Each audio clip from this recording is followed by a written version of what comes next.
studying this book. It'll be 50, I'm in my 55th year. I've forgotten when I started studying. Back in October 1961. And as I started to study this, my whole life was changing. There's probably someone here that is just starting to take a look at this. I had never read a book before of any kind. I didn't even read comic books. I just did not read. Not that I couldn't, I could, I just didn't, which isn't a very wise decision to make. But the man that gave me this, he said, if you will do exactly what I tell you, do exactly what this book suggests, you can have anything you want. Now, do you know, that seemed preposterous to me. I was flat broke. I would have had to take in every cent I earned for 18 months just to break even. It wasn't a good time. Things weren't working very well. And the idea that you could have anything you want was so far removed from my mind, I just could not believe it. But at the same time, I knew he believed it. And then he said something to me that made something inside click, I guess. He said, listen, your way's not working. Why don't you try mine? Now, I've been trying my way at a number of different things, and none of them worked very well. It never entered my mind that it was me that wasn't working very well. It just that nothing that I was doing worked well. And so I started to study this. And I believe that if you take this information that we're giving you and make up your mind you're going to discipline yourself, because that's all it takes. It takes discipline. The ability to give yourself a command and then follow it. Now, Lloyd Conant gave me this book back in 1968.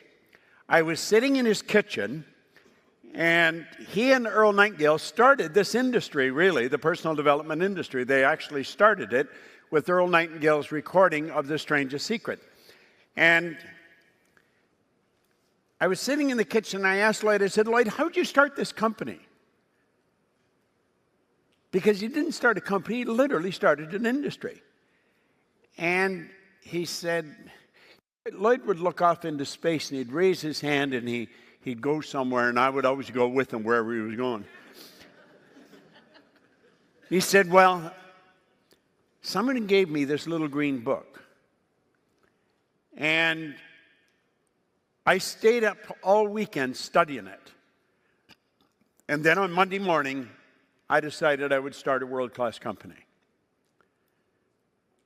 All of a sudden, I wasn't interested in his company at all. I didn't care how he started or anything. I just wanted to know, what's the little green book? And he gave me a copy. Now, that was in 1968. The level of awareness that I was operating with was very shallow. And as I started to read this, it was like Alice in Wonderland or something, you know. I mean, I just could not believe it. It was just too far-fetched. But because of what Ray said to me about the Think and Grow Rich book, and it started to work, and I started to pay attention to him, something inside said, pay attention to this man. And it was probably around that time that I realized, if you really want to win at anything, it doesn't really matter what it is, there's a very, very simple formula. It's not complicated. Anyone can learn it.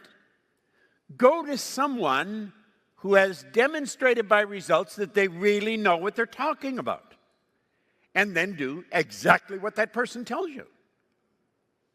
You don't have to like them, but you've got to do exactly what they tell you until you find out they're lying or they don't know what they're talking about. Now, that's pretty straightforward and simple advice. Well, I'm a fairly simple guy. I'm not a complicated person at all. I don't think I am anyway. Everybody in the company might think so, but I think I'm a pretty simple character. I'm not very complicated.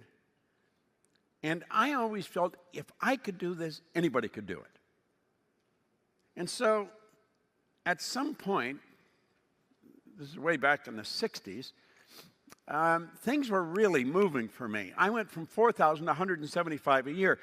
Now, the other day, for some strange reason, I went and Googled what would $175,000 in 1961 be in today's dollars. And I think it came out it was $1.3 million something.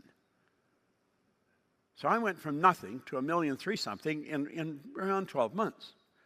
You did it in 3 months, I think, didn't you, Keith? Something like that. He reported in the last seminar he did that in 3 months. So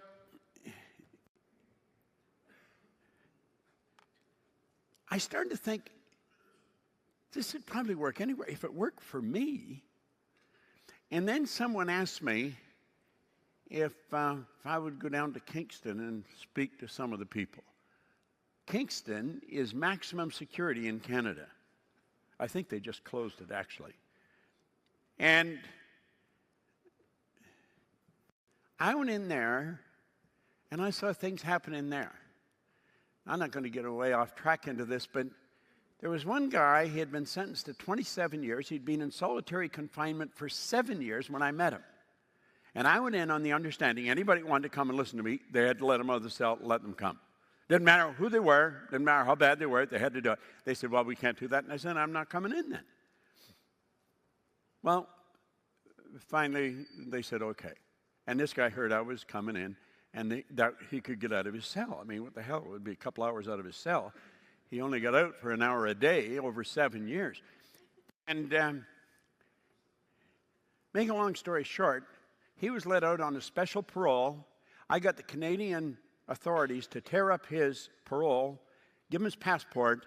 I took him to England because he was the most valuable employee I had. Now, this happened just over months. That would be an extreme case. I have seen people that are that door, close to death's door, and all of a sudden there's nothing wrong with them.